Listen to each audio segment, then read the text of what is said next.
Namaskar everyone. In this session, we would be focusing on the hypothesis.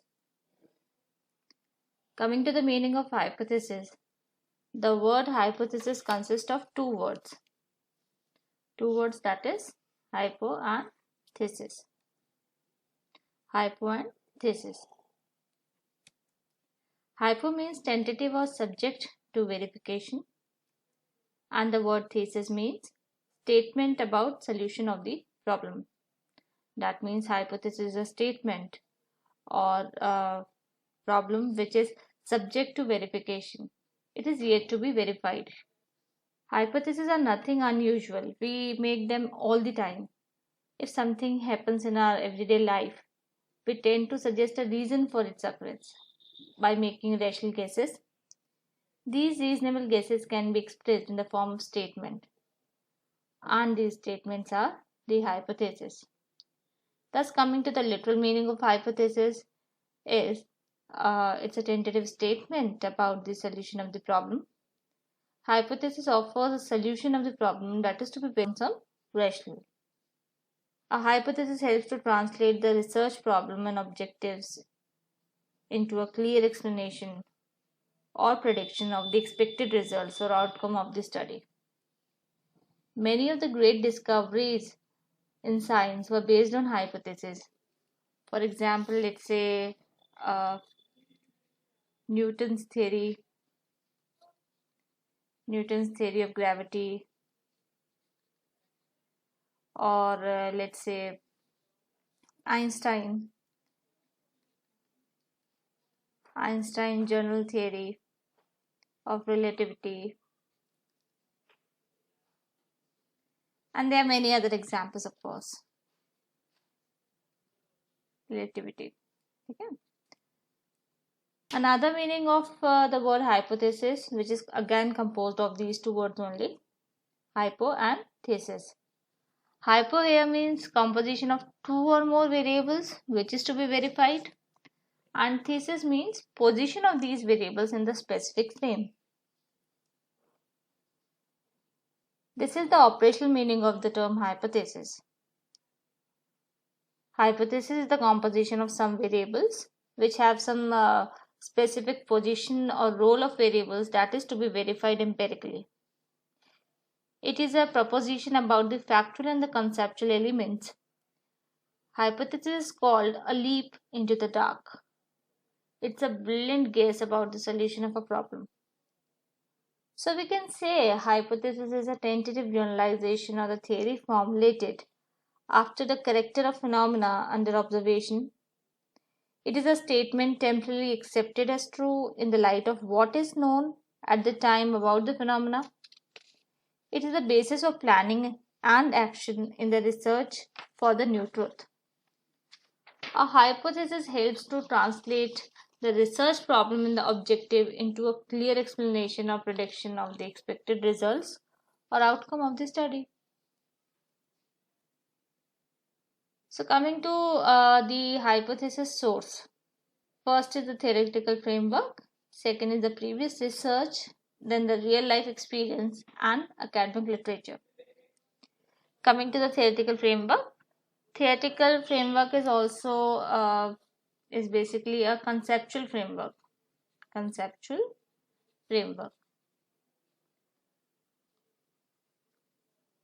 which is again very important source of hypothesis.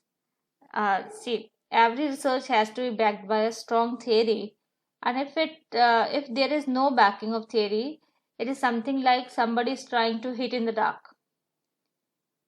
It is like we don't know anything and just trying to prove our words. So you should have a theoretical framework before preparing your hypothesis. Then coming to the previous research, that is finding or the previous research may be used for framing the hypothesis for a new study that have an area of relevance. Then the real life experience. Real life experience may contribute in the formulation of hypothesis. Say Newton's law, as we said already. So Newton's had a life-changing experience of falling an apple and then he formulated the hypothesis for it, that the earth attracts all the mass towards its center, and then he generate the law of gravity. He proved it and generate the law of gravity. So the hypotheses are also based on the real life experience. Coming to the academic literature is based on say formal theories, empirical evidences, experience, observation, and conceptualization of academicians, because these literature may serve as a good source of formulating a hypothesis for the research study. What makes a good hypothesis? So see, every researcher want to test something, that what we are thinking or we are feeling or we are assuming, is it true or not? So the first step of a good hypothesis is a solid research question, right? The research question is used whenever a researcher is studying a kind of doing an exploratory research where he don't have any idea and he is in the formulation of process. In such a situation, the researcher tends to ask question. So what as we do, basically ask question, and by asking question he wants to finally get into the solution for the question or the answer for the question, right? Then next we have the background research. A solid background research, of course. The hypothesis is a prediction, but of course it involves more than a guesses. Most of the time the hypothesis begins with a question, which is then explored through background research. It is only at this point that the researcher begins to develop a testable hypothesis. See, unless you are creating an exploratory study, your hypothesis should always explain what you expect to happen. The third one is making sure the hypothesis which we are framing is testable. And the fourth one is that it must have some independent and dependent variable. For example, in a study exploring the effect of a particular drug, the hypothesis might be that the researcher expects the drug to have some type of effect on the symptoms of a specific illness. So we can write here, let's take an example that the drug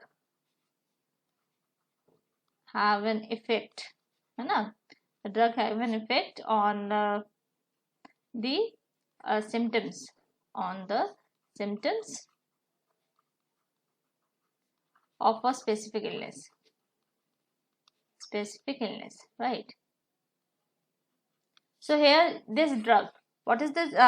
This drug is the independent variable, and the symptoms of the specific illness, this is your dependent variable. These symptoms are dependent on your drug which you are giving to the patients. So by creating a hypothesis, you must have your independent and the dependent variable with you, so as that you can create the relationship among the variables in the hypothesis. Remember, remember, hypotheses do not have to be correct always. While the hypothesis predict what the researcher expects to see, the goal of research is to determine whether this guess is right or wrong. When conducting an experiment, researcher might explore a number of factors to determine which one might contribute to the ultimate outcome. So the hypothesis must focus on something that you can actually test, and it should include both independent and the dependent variable. The hypothesis must be testable without violating the ethical standards. Okay. So in order to form a hypothesis, you should take these steps. First one is collect as many as observation about a topic or a problem you can. Second is to evaluate these observations and look for the possible cause of the problem. Then to create a list of possible explanations that you might want to explore. And after you have developed some possible hypothesis, think of the ways you could confirm or disprove each hypothesis through experimentation. Next is the nature of hypothesis. Conceptual. It is conceptual in nature. Some kind of conceptual elements in the framework are involved in a hypothesis. It is a verbal statement in a declarative form. It is verbal expression of ideas and concepts. It is not merely idea but in the verbal form. The idea is ready enough for the empirical verification. It has the empirical referent. A hypothesis contains some empirical referent and indicates the tentative relationship between two or more variables. A hypothesis is future oriented. It relates to the future verification and not the past facts and the information. It is the pivot of a scientific research. All the research activities are designed for its verification. Now coming to some characteristics of a good hypothesis. Conceptual clarity. A hypothesis should be conceptually clear. It should consist of clearly defined and understandable concepts, stated in a very clear term, the meaning and implication of which cannot be doubted. Clarity is obtained by means of defining operationally the concepts in the hypothesis. Next is specificity. A hypothesis should be specific and explain the accepted relationship between the variables and the conditions under which these relationships will hold. It should be limited in scope. Next is the relevancy, or we can say purposes. The hypothesis should be relevant to the research problem and objectives under inquiry. In addition, hypothesis must have relevance with the theory under test in a research process. A researcher must know about the workable techniques before formulating a hypothesis. So the hypothesis should be relevant. It's not like it's a guess only, and it is not relevant to the study.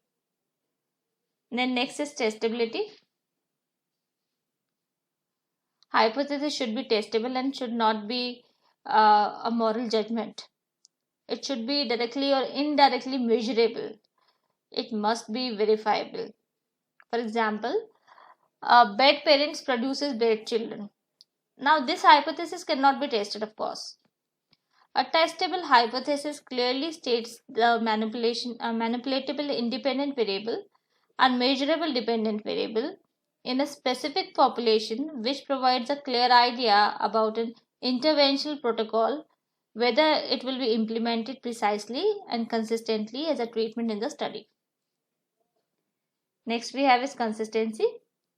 A hypothesis should be consistent with an existing body of theories, research findings, and other hypotheses. It should correspond with the existing knowledge. Basically, hypothesis must be logically consistent, right? Two or more propositions logically derived from some theory must not be mutually contradictory. Simplicity. A hypothesis should be formulated in simple and understandable terms. It requires fewer conditions and assumptions only.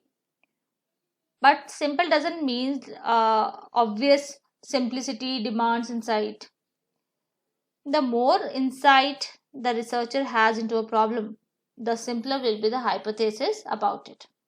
Then coming to next is the internal harmony. Internal harmony is a major characteristic of a good hypothesis. It should be out of contradiction and conflicts, and there must be a close relationship between the variables, which one is dependent on the other. Now coming to some symbols which we normally use while creating a hypothesis. For the population mean we use the mu, and for the sample mean we use x bar. For the standard deviation we use sigma, and for the standard deviation of population of course, and for the sample standard deviation we use s.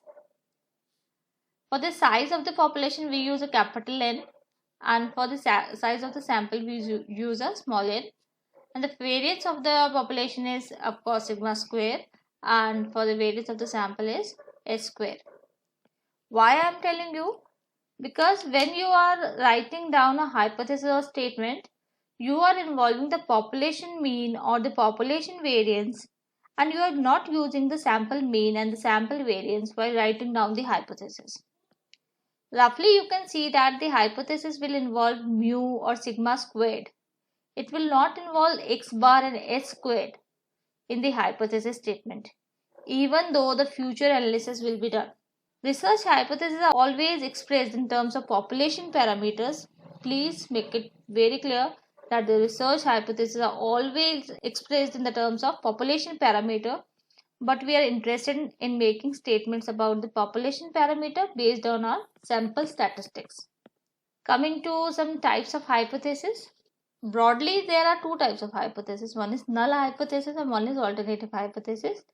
And in alternative hypothesis, we have various variety of hypothesis, that is, it can be simple, complex, directional, non-directional, associative, causal. Let's take it one by one. Null hypothesis. A null hypothesis is generally symbolized as H0, and the alternative hypothesis, as we already know, it's HA or H1. It provides a statement which is contrary to the hypothesis. It's a negative statement, and that there is no relationship between the independent and the dependent variable. Basically, when you construct a null hypothesis, a hypothesis stipulating that there is no difference between two situations or two groups or two outcomes or the prevalence of a condition or phenomena, it is called a null hypothesis, right? When we say there is no difference. So, some examples of the null hypothesis are: there is no significant difference between the academic achievement of high school athlete and the non-athletes. There is no significant effect of the vaccine on prevention of smallpox. Or we can say the population mean is equal to a specified value, say 50. Okay, population mean mu is equals to 50. So now there is, in these hypotheses, there is no difference in the two variables which we are comparing, right? Since null hypotheses can be tested statistically, they are often termed as statistical hypotheses. Coming to the alternative hypothesis. The alternative hypothesis is a statement used in statistical inference experiments. It is contradictory to the null hypothesis and denoted by your HA or H1 symbol. We can also say that it is simply an alternative to the null hypothesis. The alternative hypothesis is basically that hypothesis which actually the researcher wants to prove. Okay. In hypothesis testing, an alternative theory is a statement which a researcher is testing. This statement is true from the researcher point of view, of course, and ultimately proves to reject the null or to replace it with the alternative assumption. In this hypothesis, the difference between two or more variables is predicted by the researcher, such that the pattern of the data observed in the test is not due to chance. For example, there is a significant difference between the academic achievement of high school athletes and that of non-athletes. That means in the last null hypothesis, we have taken the same hypothesis that there is no significant difference between the academic achievement of high school athletes and the non-athletes. That means their performance is same. But in alternative hypothesis, because what the researcher wants to prove, of course, there is a significant difference in the performance in the academic achievement of the high school athletes and the non-high school athletes. So what the researcher wants to prove, that yes, there is a difference. So this is its null alternative hypothesis, of course. The next hypothesis, we can say that the population mean is not equal to a specified value, say 50. Your mu is not equals to 50. It can be greater or it can be less than 50, but yes, it is not equals to 50. When we say your mu is equals to 50, that means it's a null hypothesis. Coming to the different type of hypothesis which we can frame in the alternative hypothesis. First is the simple hypothesis. It shows a relationship between one dependent variable and a single independent variable only. There is only one dependent variable and one independent variable, right? For example, if you eat more vegetables, you will lose weight faster. More vegetables and weight. You will lose your weight faster.